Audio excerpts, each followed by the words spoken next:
Cuando tenía apenas 6 años, un accidente automovilístico acabó con la vida de mis padres. A partir de ese momento, mis tíos me acogieron en su casa en Texas, donde crecí junto a su hija mayor, mi prima Andrea. Adaptarme no fue sencillo, pero con el tiempo la rutina y el cariño me hicieron sentir parte de su familia. Andrea y yo nos volvimos inseparables, más como hermanos que primos. Pasábamos mucho tiempo al aire libre, pescando o cazando en los alrededores, bajo la guía de mi tío. Uno de sus pasatiempos favoritos era enseñarnos a disparar, y para cuando cumplí 13, ya tenía puntería de francotirador. Además de nuestras actividades rurales, ambos compartíamos otra pasión, las computadoras. Corría el cambio de siglo y el Internet apenas empezaba a abrir sus puertas al público general. Andrea, 2 años mayor que yo, terminó la preparatoria antes y fue aceptada con una beca en la Universidad de Texas para estudiar ingeniería en sistemas. Por mi parte, mi entusiasmo por la tecnología fue reemplazado por el interés en el periodismo deportivo, y años después, obtuve una beca en la Universidad del Sur de California. En el verano del 2006, después de terminar mi segundo año en la universidad, decidí visitar a Andrea en Houston. Ella ya se había graduado y trabajaba en una importante empresa tecnológica. Al ponernos al día, durante una de nuestras charlas nocturnas me habló de algo que, hasta hoy, no he podido olvidar: la Deep Web.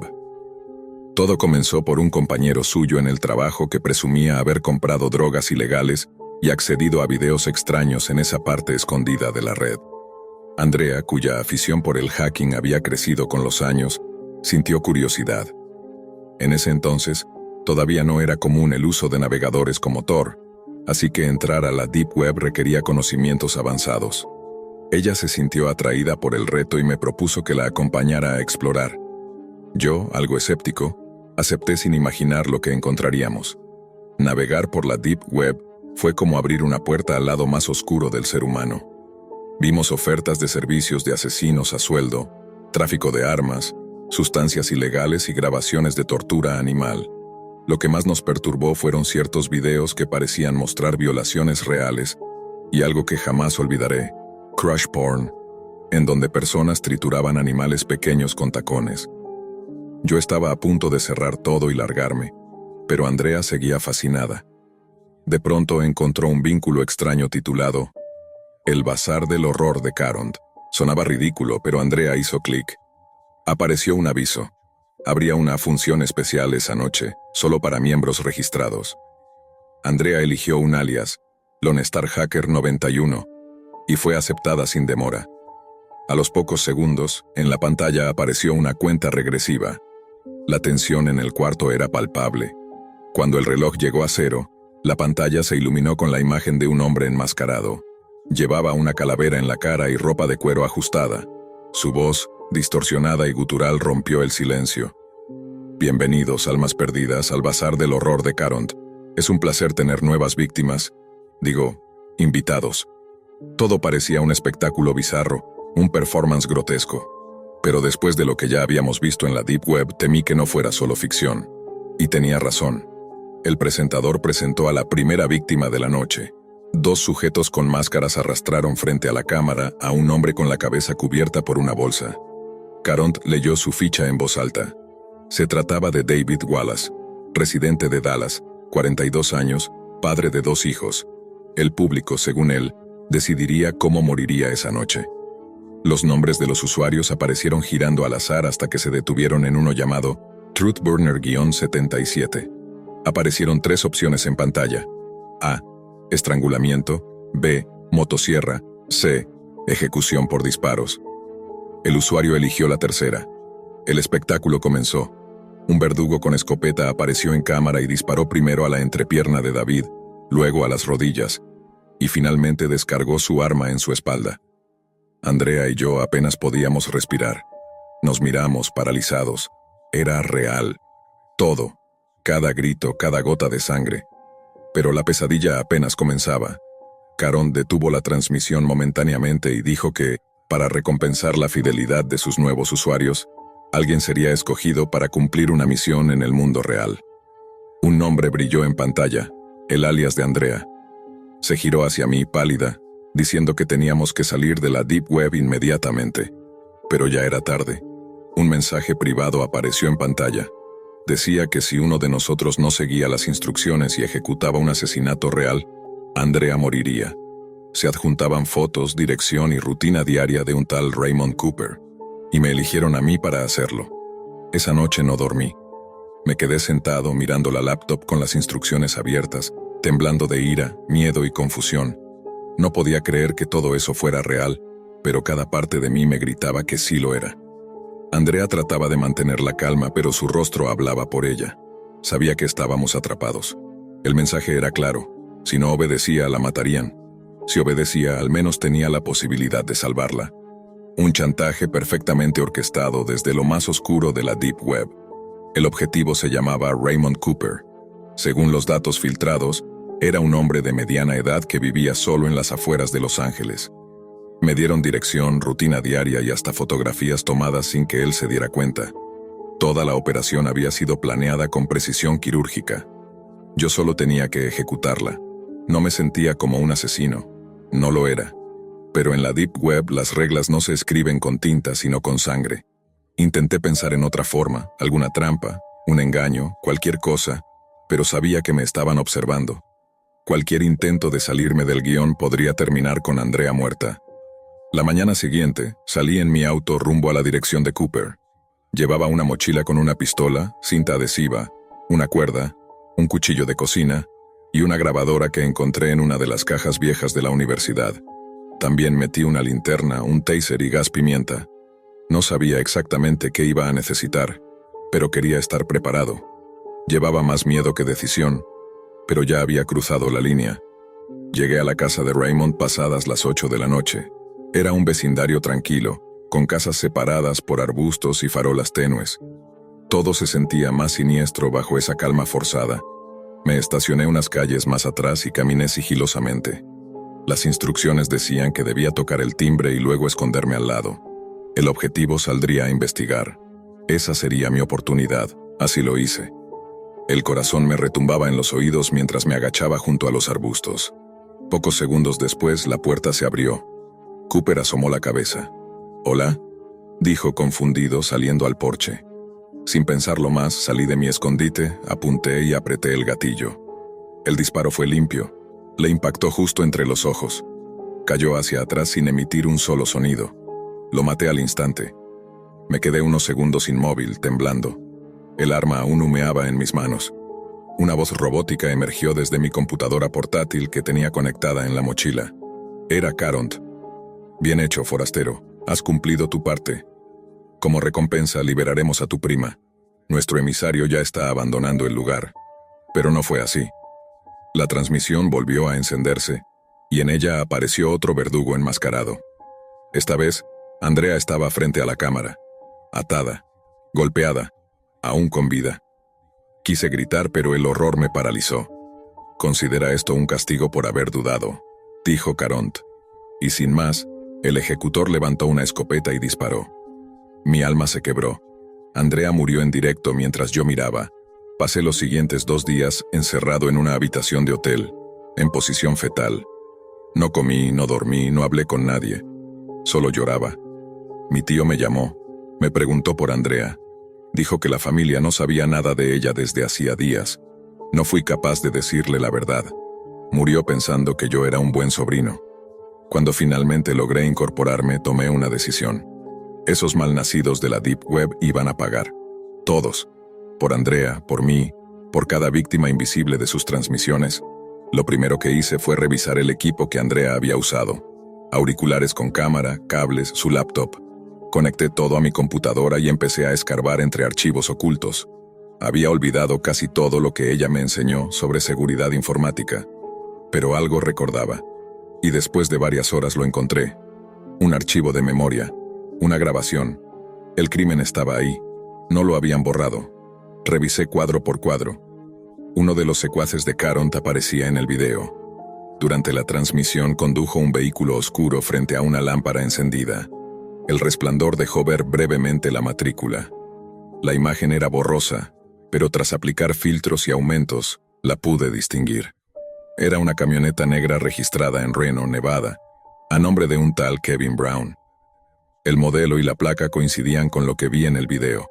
Era mi única pista. Y así comenzó mi cacería. Empaqué lo necesario. Dejé una nota falsa para mis compañeros de cuarto diciendo que iba de viaje. La verdad era que tal vez nunca volvería. Si entraba a su mundo, si los enfrentaba en su propio terreno, podía morir. Pero no importaba. Andrea ya no estaba, y alguien tenía que detener ese infierno que llamaban entretenimiento en la Deep Web. Conduje sin parar. A mitad de la noche llegué al vecindario donde vivía Kevin. Desde lejos vi la camioneta aparcada frente a su casa. Todo coincidía. Esperé hasta que las luces se apagaron y el vecindario cayó en silencio. Me colé al garaje, luego a la casa. Lo encontré en su cuarto. Dormía con la televisión encendida. El resto no fue bonito. Lo amarré, lo desperté y le exigí información.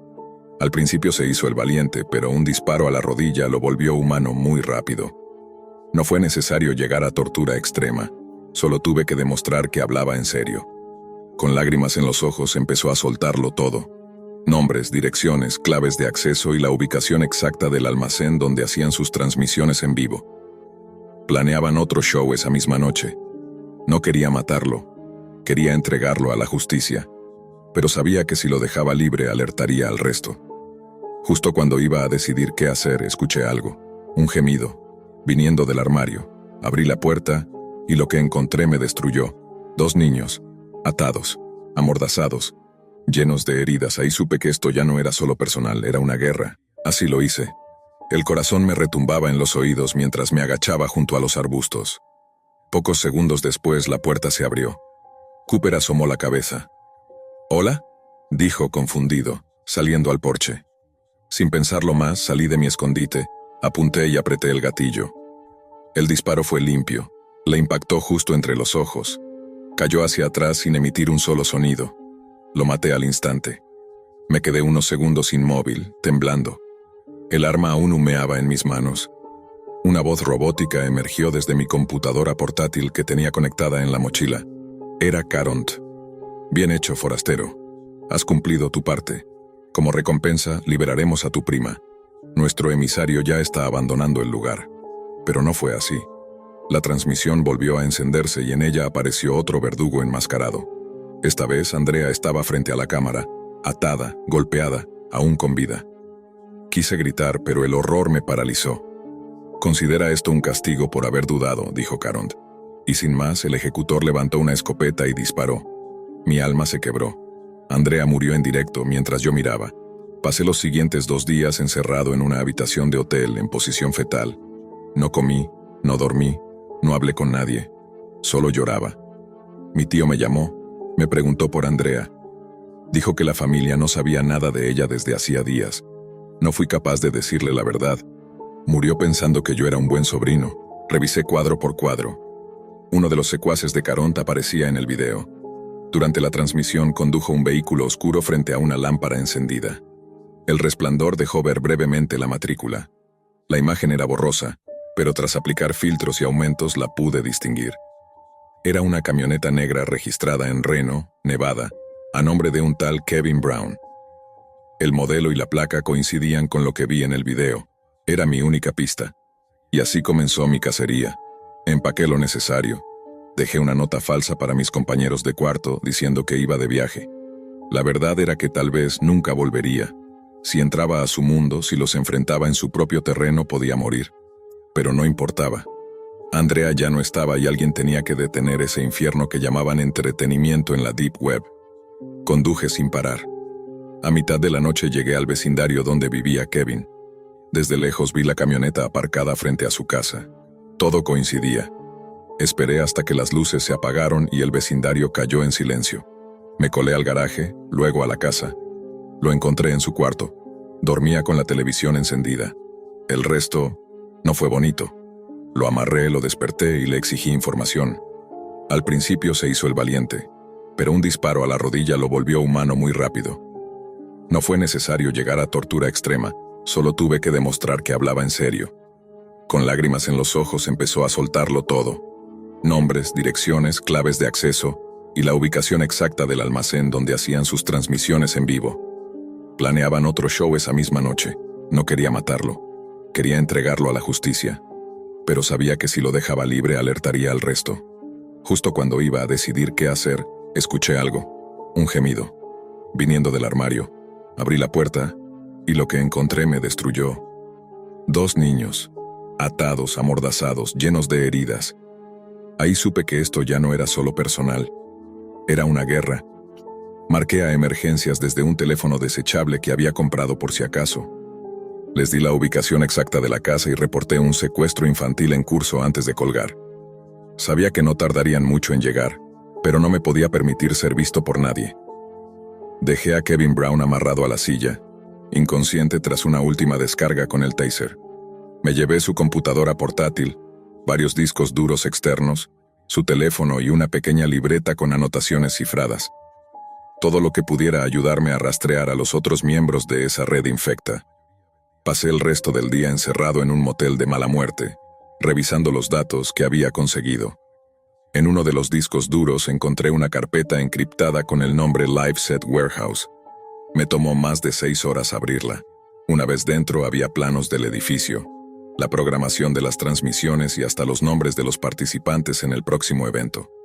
El show estaba programado para esa noche, 2 de la mañana, en un almacén industrial al norte de Reno, propiedad de una empresa fachada. Era el corazón de su operación. Si quería acabar con todo, era ahí donde debía ir. Pasadas las 11, me puse en marcha. Conduje hasta el sitio y estacioné a varios metros de distancia, oculto entre contenedores de carga. Llevaba el rifle de caza de mi tío, el mismo que había usado de adolescente para cazar jabalíes, junto con mi mochila cargada de equipo improvisado, cuerda, cinta, una linterna con modo estroboscópico y la grabadora donde tenía registrada mi conversación con Kevin. Subí por una estructura metálica que rodeaba el edificio y encontré una pasarela elevada con buena vista al interior del almacén. Desde ahí pude ver todo: el set de grabación, las cámaras, las computadoras, los focos, y a ellos. Caronte estaba allí. Reconocí su figura por la ropa de cuero negra y la máscara de calavera. Daba órdenes con calma, casi como si estuviera dirigiendo una obra de teatro. A su alrededor, 3 de sus asistentes preparaban todo para la transmisión en vivo. Llevaban las mismas máscaras, pero eran más torpes, más nerviosos. Uno de ellos entró en una sala lateral. Escuché su voz retumbar dentro del almacén.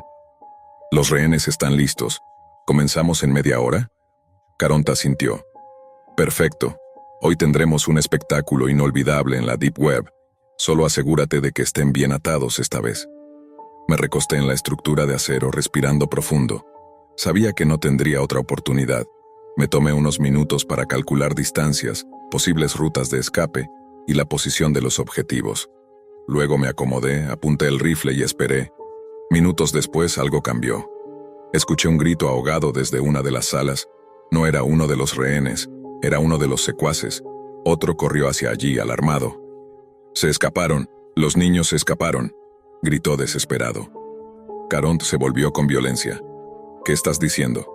La puerta estaba abierta, las cuerdas cortadas, no hay nadie». «Imbécil», rugió el líder. El caos estalló. Todos comenzaron a moverse de forma desorganizada, buscando a los niños, revisando cada rincón, sacando armas. El momento era perfecto. Apunté al que estaba más cerca de la consola y disparé. Le volé la rodilla. Cayó con un alarido que hizo eco por toda la estructura metálica. Enseguida el segundo corrió en su dirección y cayó con otro disparo certero en el muslo. La pasarela vibró cuando me moví, y eso alertó al resto. Un disparo rozó el metal junto a mí. Caronte me había visto. Corrí agachado por el pasillo metálico mientras las balas silbaban cerca. Me lancé hacia una escotilla que daba a unas escaleras laterales y bajé hacia el nivel inferior. El almacén era un laberinto de sombras, cajas viejas y estructuras metálicas oxidadas. Me movía entre los pasillos como una sombra, pero ellos ya sabían que no estaban solos. Caronte apareció en la zona central del almacén, con una escopeta recortada en las manos. Se le notaba más nervioso ahora. Ya no era el showman carismático de la Deep Web. Era solo un tipo acorralado con miedo de morir. Disparé hacia sus piernas desde detrás de una columna. Lo vi caer. Me acerqué con calma, apuntándole todo el tiempo. Se retorcía en el suelo, jadeando. Cuando estuve lo suficientemente cerca, le lancé el cuchillo que llevaba escondido y se clavó justo en su muslo. Gritó de nuevo. Lo rematé con una descarga del taser. ¿Te acuerdas de Andrea?, le dije mientras se convulsionaba. Era mi primera. Caront trató de responder, pero solo salía espuma de su boca. Me incliné, saqué la grabadora y presioné play. Su voz, la de la noche del asesinato, sonó con claridad. Como recompensa liberaremos a tu prima. ¿Sabes qué es esto?, le pregunté con los ojos clavados en los suyos. Prueba. Esto va a hundirte. A ti y a toda esta basura que llamas espectáculo. Él intentó reír, pero solo escupió sangre. ¿Qué vas a hacer ahora, héroe? Justo en ese momento las sirenas comenzaron a sonar en la distancia. Voces, luces rojas y azules. El almacén se llenó de caos nuevamente. Las sirenas no tardaron en inundar el aire con su lamento agudo. Desde la pasarela rota donde dejé a Caront, alcancé a ver el resplandor de las torretas rebotando en las paredes del almacén. Todo se volvió rojo y azul, una mezcla inquietante que iluminaba los rincones más podridos de aquel escenario de tortura. Corrí a una zona más oscura mientras escuchaba el ruido de neumáticos chirriando en la entrada. La policía entró con armas largas y linternas encendidas, gritando comandos, dispersándose con rapidez. Vi a uno de los asistentes de Caront intentar huir por una puerta lateral, pero cayó con un disparo certero en la pierna por parte de un oficial. Otro se rindió de inmediato, tirando su pistola y arrodillándose entre lágrimas. Sabían que el espectáculo había terminado. Yo, aún con el rifle en la espalda, me deslicé hacia uno de los cuartos de almacenamiento, cuidando no ser visto. No podía permitirme ser confundido con uno de ellos. No esa noche. Saqué de mi mochila la grabadora, los discos duros, la computadora de Kevin, y los dejé en una caja marcada herramientas, bien visible, justo frente a una de las cámaras de seguridad que aún colgaban del techo. Me aseguré de que la policía los encontrara. Entonces me escabullí. Afuera, la noche se sentía más pesada. El aire olía a sudor, a pólvora y a sangre vieja. Caminé entre los arbustos por detrás del edificio y subí a mi camioneta que había dejado entre los contenedores. Esperé hasta estar lejos para respirar. En el retrovisor, las luces seguían bailando en el cielo. En los días siguientes, las noticias hablaron de un operativo exitoso contra una red de tráfico humano en la Deep Web. Mostraban imágenes difuminadas de Caront siendo llevado en camilla, esposado con el rostro cubierto. También anunciaron el rescate de varios rehenes, incluyendo niños, pero no mencionaron a Andrea. Su nombre no salió en ningún lado. Ella fue solo una víctima más enterrada entre las sombras del Internet profundo. Pensé en entregarme, en contar mi versión completa. Pero ¿cómo explicar que participé en un asesinato transmitido en vivo? ¿Cómo justificar que maté a un hombre inocente porque unos psicópatas me chantajearon desde la Deep Web? ¿Quién creería que lo hice para salvar a mi prima, si ella igual terminó muerta? Así que me escondí. Usé lo que sabía de redes privadas, de protocolos ocultos, de borrado de huellas. Me convertí en un fantasma digital. Cambié de nombre otra vez. Me mudé de estado. Desactivé mis cuentas, mis correos, todo. Desaparecí del mapa como si nunca hubiera existido.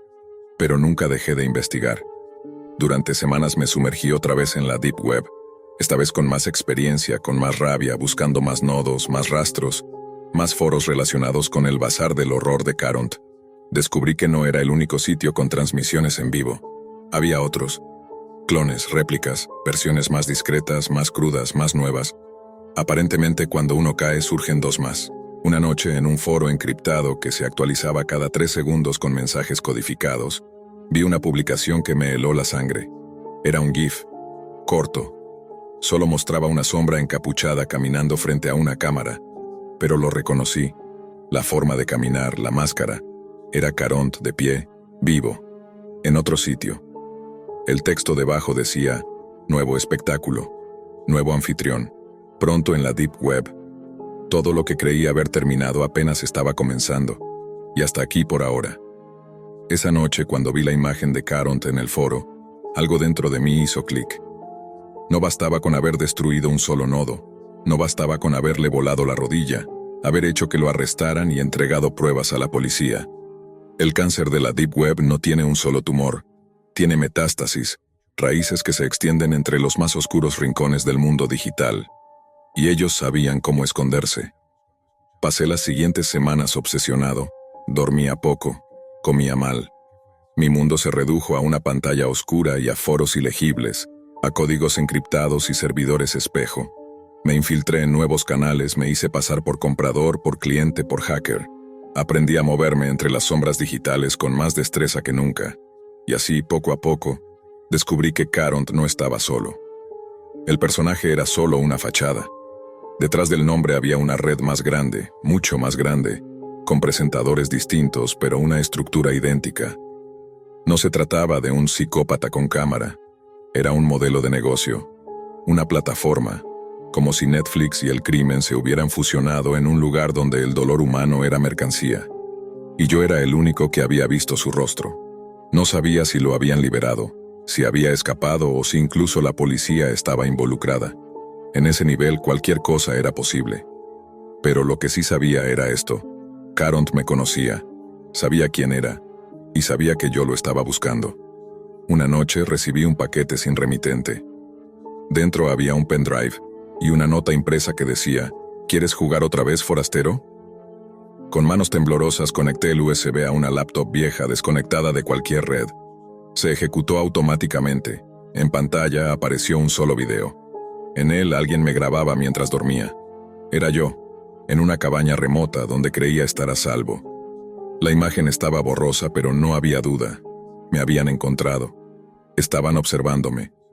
Ese mismo día, destruí el lugar, quemé mis pertenencias, desmantelé mi equipo y volví a desaparecer.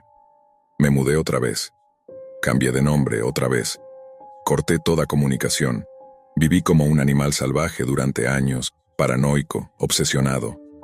Dormía con un arma debajo de la almohada y un ojo siempre abierto.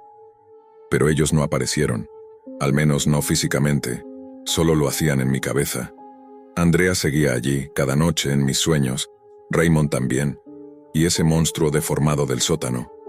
Y Sam, arrastrado por las sombras, y los niños, todos, como si me pasaran lista en el infierno, hasta que un día mi cuerpo dijo basta. Hoy escribo esto desde una habitación con paredes acolchadas. Lo irónico es que aquí, por primera vez en años, me siento casi a salvo. Aquí no hay computadoras, no hay Deep Web, no hay Caront, solo el zumbido lejano de las luces fluorescentes y mi voz rebotando contra el vacío. Me dicen que estoy loco, que nada de eso fue real, que los videos que llevé a la policía fueron trucados, que todo fue una fantasía retorcida nacida del duelo por mi prima. Pero yo sé la verdad, y si tú estás leyendo esto, ten cuidado. La Deep Web no es un mito, no es una broma para asustar adolescentes. Es real, vive bajo la superficie, y está creciendo. Un día, tocará tu puerta. Todo empezó el día que mi entonces pareja, ahora ex, decidió terminar conmigo.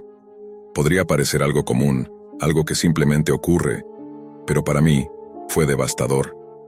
Tal vez digas que debía seguir adelante, que todos pasamos por rupturas, y sí, lo acepto, pero no lo hice. En lugar de sanar me llené de rabia. Estaba convencido de que ella me había traicionado. Después de todo lo que hice por ella, le di techo, la ayudé a salir de deudas, incluso le conseguí empleo. ¿Y así me lo pagaba? No podía soportarlo, no podía dejarlo pasar sin devolverle el daño. Quería venganza. Mi mente no dejaba de girar, y durante noches enteras no pude dormir. La furia me consumía desde adentro, hasta que una noche actué. Abrí mi computadora y entré a la Deep Web. Ya había explorado esa parte oculta de Internet antes, sin mucho éxito. La mayoría de las veces encontraba foros sin sentido, estafas y páginas turbias de tráfico. Pero esa noche no buscaba entretenimiento. Quería algo más, algo que pudiera dañar. En el fondo sabía lo que estaba haciendo. Aún tenía archivos personales de ella, fotos, imágenes íntimas de cuando todavía estábamos juntos, y aunque suene miserable pensé en utilizarlas. La ira me hacía ver eso como una salida lógica. Empecé a recorrer enlaces aleatorios, con esa mezcla de desesperación y oscuridad que solo la Deep Web puede alimentar. Después de un rato, llegué a un foro llamado La Lista Negra. Lo primero que leí en pantalla fue: ¿conoces a alguien que se haya portado mal? Tal vez es hora de añadirlo a la lista. Perfecto, pensé. Este era el lugar. Decidí que compartiría todo lo que tenía de ella ahí. Sus fotos privadas, sus redes sociales. Incluso pensé en añadir su dirección, pero recordé que ahora vivía con su madre y eso me detuvo. No porque me importara demasiado, sino porque sentí que ese límite no debía cruzarlo. Supongo que era mi última chispa de humanidad. El foro no era tan simple como parecía. No podía subir material así como así. Había categorías llamadas castigos. Recuerdo que me pareció una forma ridícula y exagerada de presentarlo, pero había títulos inquietantes. Los que deben aprender, los que deben sufrir y los que deben desaparecer. Terminé eligiendo el primero, pensando que con eso bastaría para hacerle pasar un mal rato. Subí las fotos, enlacé sus cuentas y me dejé llevar por una falsa sensación de justicia. Me pareció irónico, incluso gracioso. Hasta ese punto, todo seguía pareciendo un juego, un acto simbólico de venganza desde la sombra. Pero después noté una sección especial, que no había visto antes. Se llamaba El Trineo Silencioso. El nombre me hizo soltar una risa seca. Era absurdo. O eso creí. Cuando entré, la interfaz cambió. Una página en blanco con cuadros de texto negros apareció, y un mensaje decía: Santa está esperando. Ingresa los datos del travieso. Él hará el resto. Todo era temático, como una broma navideña macabra. Me pedía su nombre, edad, fecha de nacimiento, enlaces a redes sociales, y hasta la posibilidad de subir imágenes. Lo completé todo. No me dejaba subir videos, pero las fotos bastaban. También había un campo para escribir la ciudad de la persona. Dudé un poco, pero finalmente lo llené con el nombre de nuestra ciudad. Una vez enviado, apareció una ventana emergente. ¿Estás seguro? Santa revisa la lista 2 veces. Todos los nombres son finales. Reí por lo bajo y confirmé. Me pareció una estupidez oscura sin consecuencias reales. Después de unos segundos, otra página se cargó. Gracias por enviar a la lista negra. Siéntate, relájate. El trineo silencioso ya está en camino. Me pareció tan ridículo que no pude evitar reír de nuevo. Incluso ahora me cuesta aceptar que lo tomé como una broma pesada. Pero me sentí satisfecho. Pensé que ella recibiría acoso, mensajes, humillación pública. No imaginaba nada más. Cerré mi computadora, borré cualquier rastro, y me aseguré de que todo estuviera protegido. En la Deep Web, uno aprende rápido que es mejor pecar de precavido que arrepentirse después. Al día siguiente desperté con una satisfacción perturbadora. Una parte de mí pensaba que había hecho justicia. Esperaba verla destruida en sus redes sociales. Que supiera que fui yo, pero que no pudiera probarlo. Esa idea me reconfortaba. Me hacía sentir en control. Pero los días pasaban y no ocurrió nada. Ni publicaciones extrañas, ni llamadas. Ningún mensaje de ella, ni de nadie. Silencio total. Empecé a inquietarme. Intenté volver al foro, pero el enlace ya no funcionaba. Lo busqué de nuevo. Recorrí la Deep Web de arriba a abajo, y nada. Desaparecido. Esa ansiedad creció con el tiempo y empezó a reemplazar mi sensación de triunfo. Me sentía frustrado y vacío, como si nada hubiera valido la pena. Hasta que una mañana tocaron a mi puerta, y ahí me detengo como pediste. Abrí la puerta con desgano sin siquiera imaginar lo que me esperaba. Vivía solo, y no era común que alguien viniera a verme, así que al principio pensé que era algún vecino, o quizás un repartidor equivocado. Pero cuando vi a 2 oficiales con expresión seria parados en el umbral, el aire pareció espesar de golpe. Uno de ellos me saludó con formalidad, y el otro pidió que si podían pasar para hacerme unas preguntas. Sentí un leve escalofrío, pero traté de mantener la compostura. No estaba arrestado, solo querían hablar. Al menos eso me repetía en mi mente como un mantra. Los dejé entrar. Se sentaron en el sofá frente a mí, mientras yo me mantenía de pie, tenso. La primera pregunta fue directa, sin rodeos. ¿Cuándo fue la última vez que viste a Camila? Camila. Ese era el nombre que le había dado en esta versión a quien había sido mi ex. Escuchar su nombre de sus labios en ese tono policial tan seco, me golpeó como un ladrillazo en el estómago. Me tomó un par de segundos recuperar el habla. No sabía si estaba pálido, pero sentí que la sangre me abandonaba el rostro. Con una expresión lo más neutral posible respondí: hace un par de semanas, desde que terminamos, no he sabido más de ella, lo cual técnicamente era cierto, pero eso no detuvo el cuestionamiento. Querían saber dónde había estado la noche del viernes anterior. Les dije la verdad, que un compañero me había dejado en casa después del trabajo, que era algo rutinario y que no salí de nuevo. Me preguntaron si había cámaras en mi edificio, y asentí, sabiendo que eso podía ayudarme. Noté cómo uno de los agentes me observaba fijamente, como si midiera cada uno de mis gestos, buscando contradicciones, señales de nerviosismo. Yo trataba de mantenerme sereno, pero por dentro estaba desmoronándome. Luego de un silencio incómodo, el otro agente habló. Camila ha sido reportada como desaparecida. No se ha sabido nada de ella desde hace más de una semana. El mundo se me vino abajo en ese momento, desaparecida. La palabra resonó como un eco. Mi garganta se secó y por unos segundos no supe qué decir. Me limité a mirar al suelo fingiendo sorpresa, angustia, o tal vez solo intentando no colapsar allí mismo. Después de unos minutos más se levantaron y agradecieron mi tiempo. Me dijeron que verificarían las cámaras y mi coartada. Les ofrecí el número de mi colega por si necesitaban confirmarlo, y se marcharon. Me senté solo, con las manos temblorosas. El silencio de mi apartamento era ensordecedor. La idea de que Camila estuviera desaparecida me atravesaba como cuchillas. Empecé a repasar todo lo que había hecho en la Deep Web, las imágenes que subí, los datos que compartí, y especialmente el nombre de la ciudad que había escrito. Una parte de mí intentaba convencerse de que no tenía nada que ver. Pero otra, una más lúcida, más despierta, sabía que sí. Que aunque no la hubiera tocado, aunque no hubiera estado allí físicamente, algo que hice pudo haber puesto las cosas en marcha. Los días siguientes fueron una tortura. Entraba a redes sociales buscando noticias. Revisaba foros oscuros por si el enlace volvía a aparecer. Pero nada. Era como si todo lo relacionado con esa página hubiese sido borrado del mapa.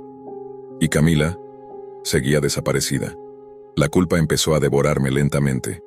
Ya no dormía, apenas comía. Dejé de trabajar. No podía mirar a nadie a los ojos. Todo lo que veía, todo lo que escuchaba, me recordaba lo que había hecho. Empecé a beber, no por gusto, sino como una forma de aturdir el pensamiento. Como si pudiera apagar la imagen de ella, sola, vulnerable, quizá en manos de alguien que encontró sus datos en aquella publicación macabra de la Deep Web. Llegué a pensar en ir a la policía, confesar, contar todo, pero me aterraba. Sabía que no tenía pruebas, sabía que me verían como un monstruo, y tal vez lo era. Cada día que pasaba sin noticias se sentía como una condena lenta, como si la vida se estuviera encargando de castigarme por lo que hice. Hasta que finalmente, una llamada cambió todo. La llamada llegó una tarde cualquiera, de esas en que el mundo parece congelado pero uno por dentro arde. Yo llevaba días encerrado, apenas salía de casa y si lo hacía, era para buscar respuestas en lugares donde ya sabía que no las iba a encontrar. El teléfono sonó 1, 2, 3 veces. Dudé si contestar, pero algo en mí, una punzada de presagio, me hizo levantarlo. «¿Señor Andrés Fuentes?», preguntó una voz masculina, firme pero no agresiva. «Sí, soy yo», respondí, sintiendo cómo el estómago se me apretaba. «Le llamamos para informarle que hemos hecho un hallazgo relacionado con la señorita Camila Duarte». El resto de la frase se desdibujó. Mi mente se había detenido en esas palabras, hallazgo relacionado. Algo dentro de mí se quebró, pero seguí escuchando en piloto automático. Me dijeron que habían encontrado un cuerpo en una estructura industrial abandonada, en las afueras de una ciudad vecina. No tenían la confirmación total, pero los indicios apuntaban a ella.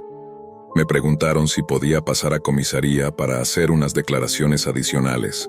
Accedí con voz hueca. Sentía que estaba caminando dentro de un sueño.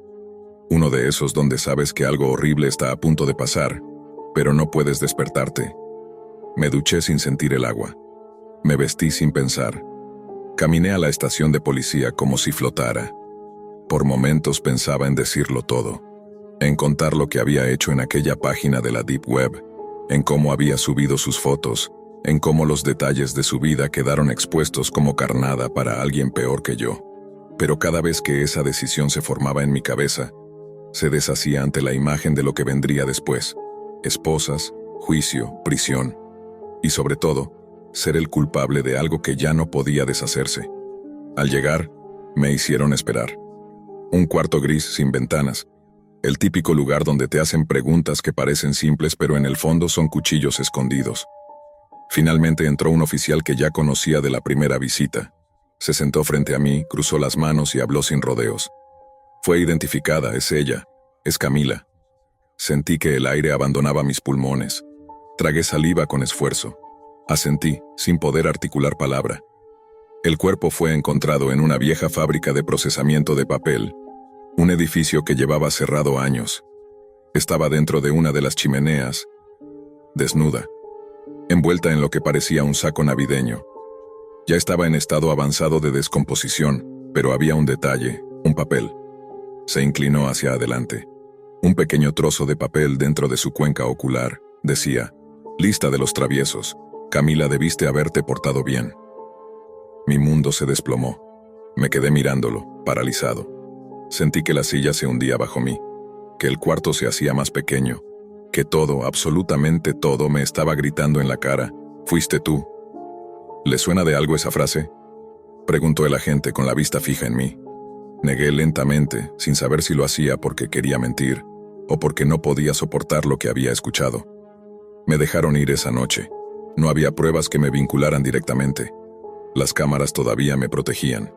Pero el miedo, la culpa, el asco, esos ya no se irían nunca. Volví a casa tambaleándome. Cerré la puerta y me dejé caer contra la pared. El aire pesaba. El silencio me gritaba. No podía dejar de pensar en ella, en lo que debió haber sentido, en lo sola que debió estar en sus últimos momentos.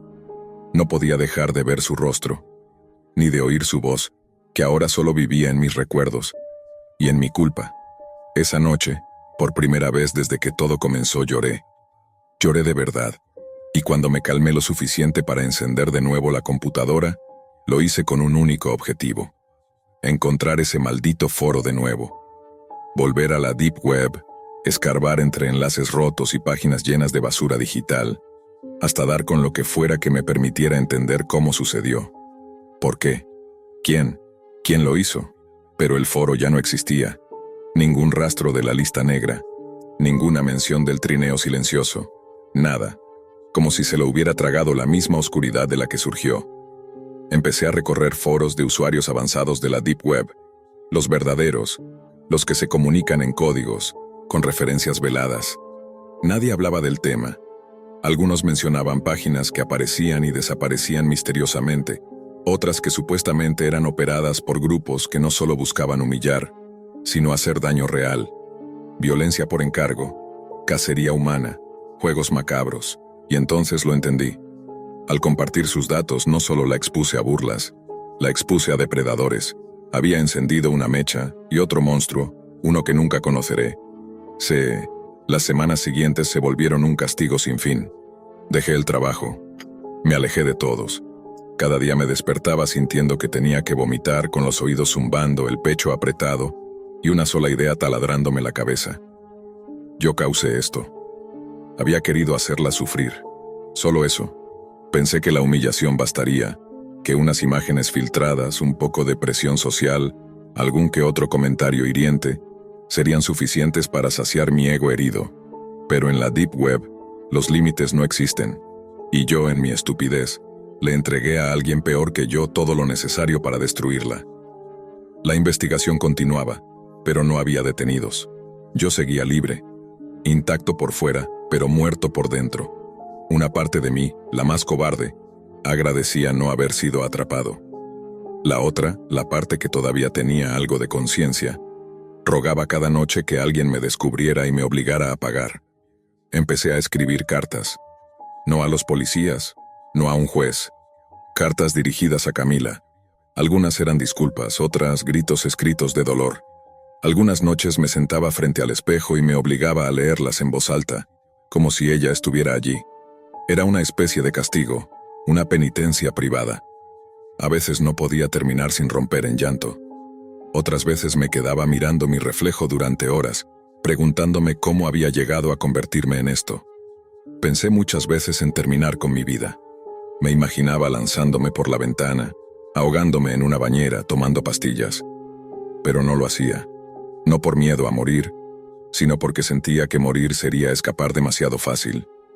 Y yo no merecía eso. No merecía descanso. Un día, escribí una última carta. La sellé en un sobre con su nombre, Camila Duarte. Dentro contaba todo. Cómo llegué al foro, lo que subí, lo que sabía, lo que sospechaba. Detallé cada paso con precisión. También puse mis datos completos. Lo dejé en una banca frente a la estación de policía una noche cualquiera, bajo la lluvia. No me quedé a ver si alguien lo recogía. No firmé con mi nombre, pero lo dejé. Y desde entonces, cada día me levanto esperando que vengan por mí. Cada vez que escucho pasos en las escaleras del edificio, contengo la respiración. Cada vez que alguien toca la puerta, creo que llegó mi momento. Porque lo deseo, porque lo necesito, porque eso es lo mínimo que merezco. Camila no va a volver, pero tal vez con el tiempo su familia obtenga la verdad. No paz, porque eso no existe después de algo así, pero sí justicia. Y si alguna vez llegas a este video, si estás del otro lado de la pantalla leyendo o escuchando esto, solo te pido algo. No uses la Deep Web para vengarte. No pienses que puedes jugar con fuego y salir ileso. Yo pensé que lo controlaba todo, pero no puedes controlar la oscuridad. Ella te traga, te arrastra, y si no tienes cuidado no solo te lleva a ti, se lleva a alguien más.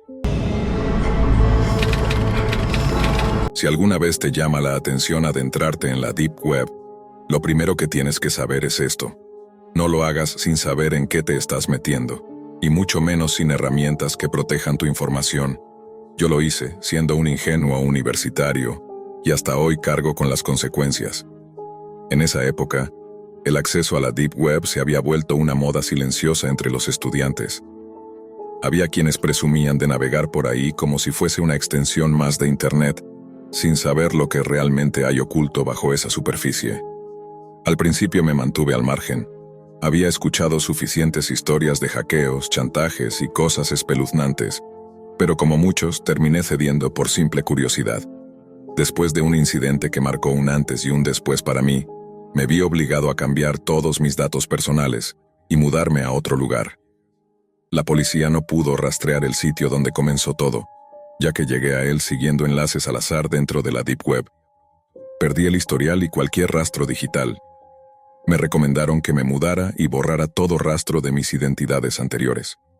Terminé viviendo con un viejo amigo de la universidad, Lucas, alguien en quien realmente confiaba. Él no era como el resto. No le interesaban las fiestas, no tomaba, no usaba drogas, y sobre todo nunca había entrado a la Deep Web. Cuando le conté por lo que había pasado, no dudó en ofrecerme quedarse en su departamento. Una noche estábamos estudiando hasta tarde, cuando recibí un mensaje. No tenía remitente ni número, como había pasado antes. Solo decía, revisa tu computadora. Sentí un escalofrío. Encendí mi laptop y noté que el cursor se movía solo. Yo no lo controlaba. Alguien lo estaba manipulando a distancia. Intenté desconectar el equipo, cerrar programas, presionar combinaciones de teclas. Nada funcionaba. La persona al otro lado comenzó a descargar un software desconocido en mi computadora, probablemente algún tipo de virus o herramienta espía. Entonces me llegó otro mensaje al celular. Mira por tu ventana. Me asomé por la más cercana y vi a un sujeto apoyado en una camioneta blanca con el teléfono en la mano. Cuando notó que lo miraba, asintió con la cabeza. Era claro que me estaban observando. Mi teléfono volvió a sonar. El nuevo mensaje decía, presiona Shift más Alt más F5 ahora mismo para iniciar el programa. Llamé de inmediato a Lucas. Cuando vio lo que estaba pasando se le heló la cara. Aunque él era tranquilo, podía notar que esto nos superaba. Llamó a la policía mientras yo me negaba a ejecutar el comando que me habían pedido.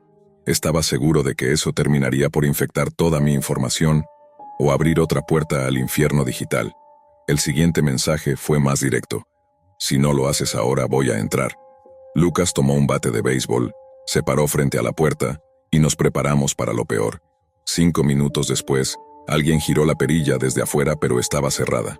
Lo que siguió fueron golpes fuertes y luego unos ruidos de rasguños agudos persistentes que nos pusieron al borde del colapso. Después de unos minutos el silencio volvió. Nos asomamos y vimos que la camioneta blanca ya no estaba. Un último mensaje llegó. Volveremos. Cuando la policía llegó, revisaron todo el apartamento. Uno de ellos me pidió que lo acompañara al pasillo.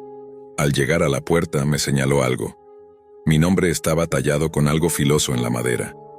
Llamaron a un especialista en informática para revisar mi laptop.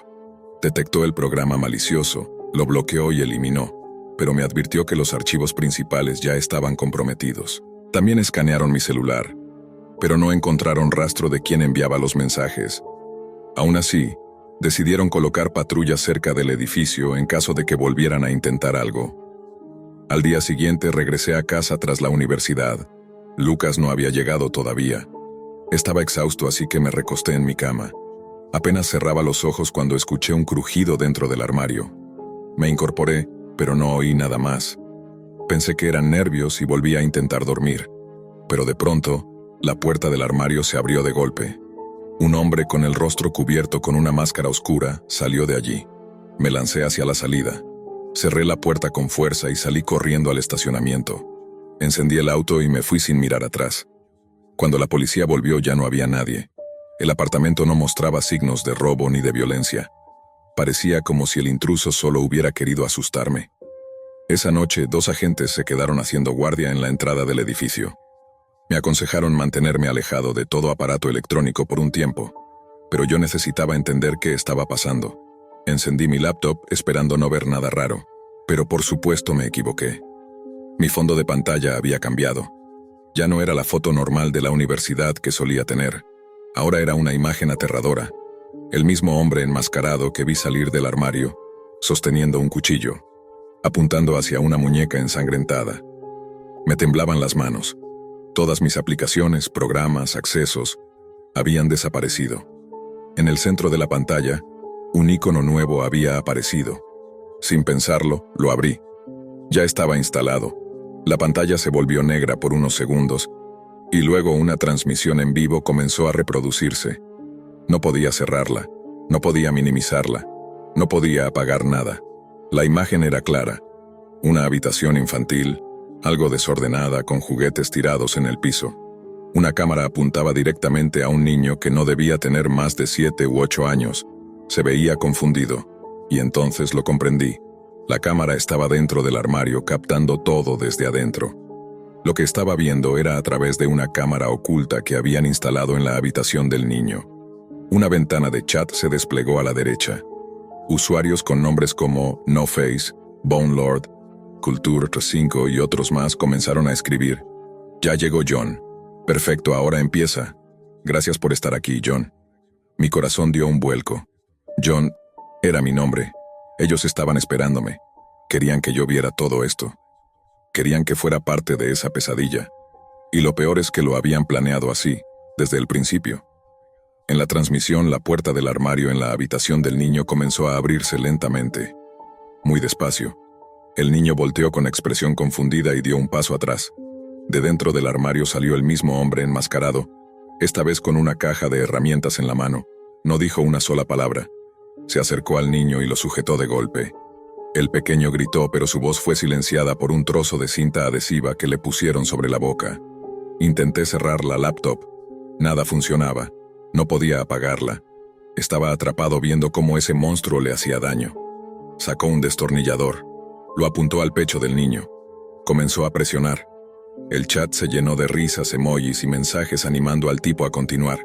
Era una comunidad entera viendo esto como si fuera entretenimiento. La sangre brotó. El niño lloraba en silencio.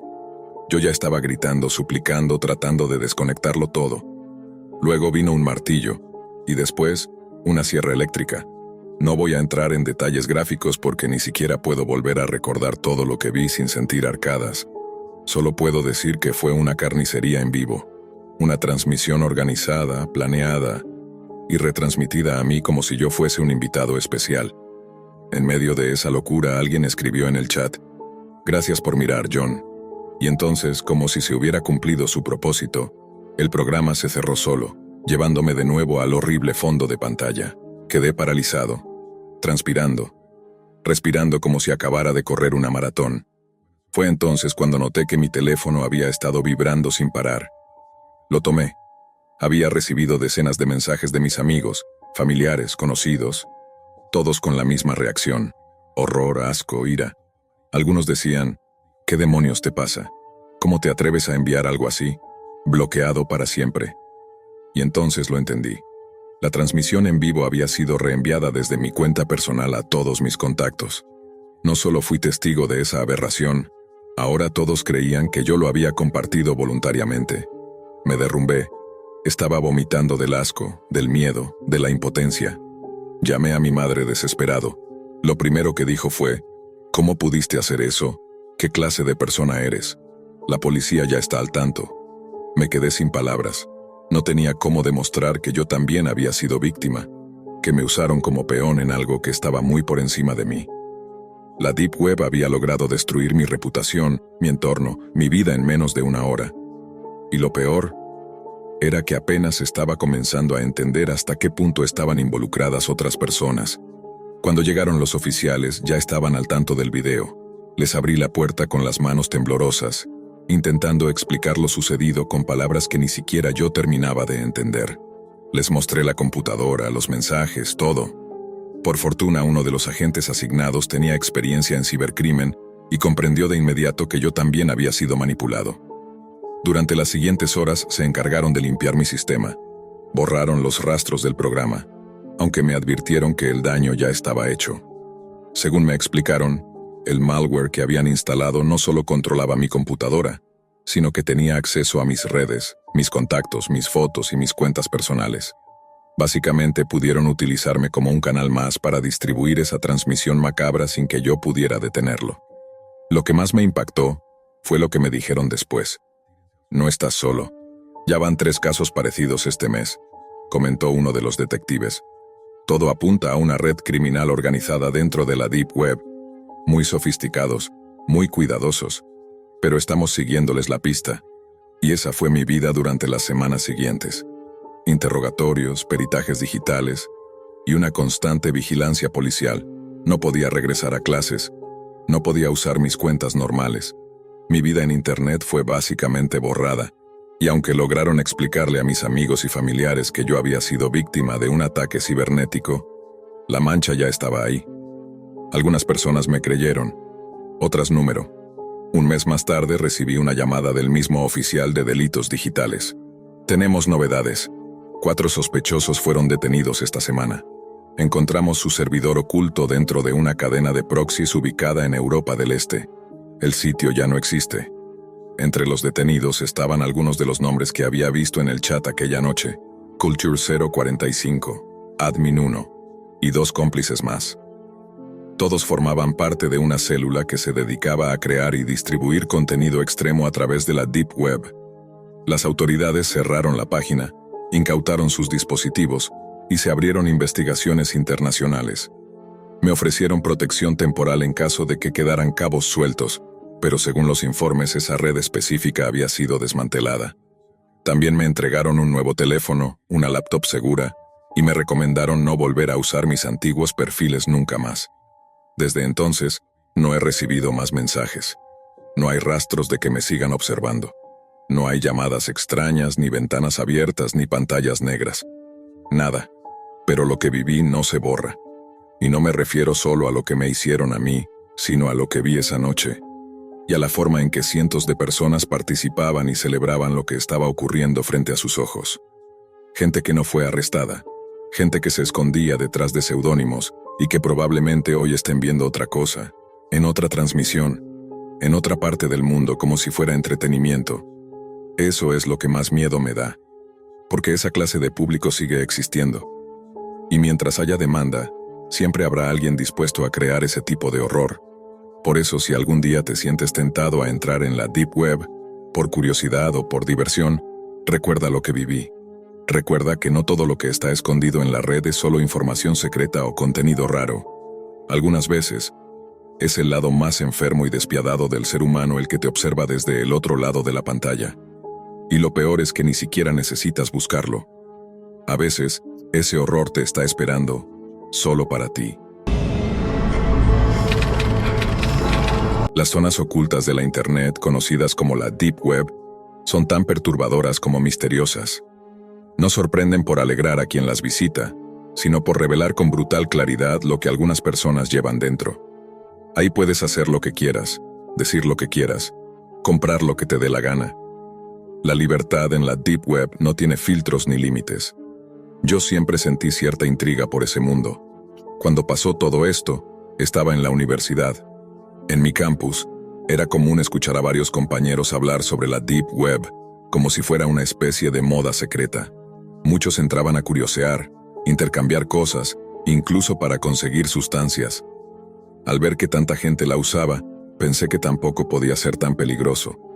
Aunque claro, ya había escuchado historias terribles. Gente hackeada, vídeos inhumanos, o casos en los que descubrían la ubicación real de un usuario solo por navegar mal. Al principio, eso me mantenía alejado. Pero un día le pedí a un amigo, llamémoslo Víctor, que me ayudara a acceder. Cuando vino a mi habitación, abrió mi laptop y empezó a configurar todo. Me explicó que usaríamos Tor, el navegador que permite entrar en la Deep Web. Me preguntó si planeaba hacer algo ilegal. Le dije que no, por supuesto. Él me dijo que, en ese caso, no era necesario instalar un sistema más seguro como Tails. Después de un rato, ya tenía una IP distinta y acceso completo. Víctor me dio varias advertencias básicas. No entres en foros sin filtro. No compartas información personal. Mantén la wiki oculta con el modo de censura activado. Durante las primeras 2 semanas todo fue casi divertido. Empecé a entrar a distintos portales. Conocí gente rara pero interesante. Incluso hice un par de compras menores como marihuana. Era lento, sí, y muchas páginas no cargaban porque los enlaces estaban rotos, pero aún así sentía que tenía cierto control. Con esa falsa sensación de seguridad, decidí arriesgarme más. Desactivé el modo de censura en la wiki oculta de la Deep Web y comencé a explorar sin filtro, cliqueando en cualquier enlace que pareciera interesante. Tras muchos intentos fallidos, llegué a un sitio llamado All the Gore. Era como un foro en vivo, dividido en salas con distintos temas. Yo me consideraba resistente. Había visto muchísima violencia en internet, películas explícitas, foros de shock, pero lo que vi ahí no tenía comparación. Esa sala estaba poblada por usuarios que presumían cosas horribles. Uno en particular, con el alias Kratos013, narraba con lujo de detalle cómo había irrumpido en una casa, asesinado a los padres de una joven escondido bajo la cama, y luego, lo peor, que se la llevó con él para torturarla antes de matarla. Al principio pensé que era un enfermo inventando cosas para llamar la atención, pero luego subió fotos. Las imágenes eran gráficas, aterradoras, demasiado reales. Close-ups, sangre, pánico en los rostros. Era imposible que aquello fuera falso. Kratos013 seguía publicando imágenes nuevas, todas de la misma chica. Una en particular me marcó. Él, sonriendo a la cámara, sosteniendo un taladro mientras ella yacía sin moverse en el fondo. Sentí que se me apretaba el pecho. Me dieron náuseas. Sin pensarlo escribí en el chat algo que hoy desearía no haber dicho. Están enfermos. Deberían estar muertos. ¿Cómo pueden vivir con ustedes mismos? Fue como si hubiera encendido una alarma. Todos empezaron a burlarse, a insultarme. Me llamaron niño tierno, débil, el nuevo, empático estúpido. Uno incluso escribió, ¿y tú dónde vives, amiguito? Apuesto a que todos aquí querrían encontrarte para el show de esta noche. Y entonces cometí el peor error posible.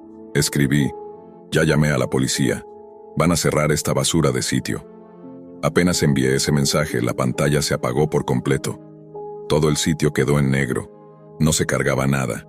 Y de pronto apareció una nueva ventana de chat, esta vez con letras verdes sobre fondo oscuro. El nombre del usuario era Admin1. Y lo que escribió fue directo como una bala. Si llamas a la policía, lo vas a lamentar. No contesté.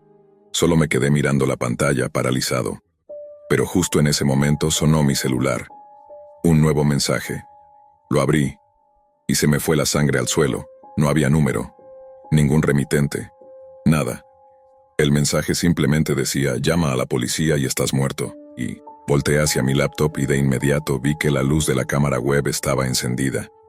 Automáticamente la tapé con los dedos, pero no fue suficiente. Apareció en pantalla una foto mía, tomada segundos antes, justo cuando miraba mi teléfono. Mi rostro completamente reconocible, congelado en terror. Admin1 escribió de nuevo, deja el teléfono, ahora, y destapa tu cámara.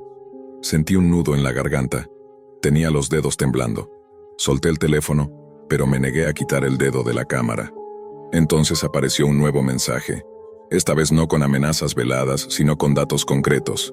Nombre, Andrés Luna, edad, 21 años, dirección, Residencia universitaria, edificio B, cuarto 308. Me quedé sin aire. Era mi información real. Y no solo eso, también escribió: qué lástima sería que tú o tus amigos desaparecieran esta noche, ¿no crees? Sentí que me estaban arrancando el alma. No era paranoia, era real. Lo sabían todo de mí. Sin tener otra opción, quité mi dedo de la cámara. Admin 1 escribió: bien, ahora escucha con atención. Vas a seguir mis instrucciones paso a paso si quieres seguir respirando tranquilo. No vuelvas a actuar como un héroe. La Deep Web no perdona. Seguí todo lo que me ordenó. Me hizo reinstalar un acceso diferente, configurar una red específica, y al final, bloquear cualquier forma de rastreo o evidencia de que había pasado por ese sitio. Cuando terminé apareció un último mensaje: no vuelvas a intentarlo y si hablas será peor. El mensaje no tenía número. No se podía rastrear. Era como si la amenaza viniera del vacío. Llamé a la policía, pero desde el teléfono de Víctor. Les conté todo, les mostré las capturas, les entregué la laptop, investigaron por semanas. Nunca lograron encontrar el portal.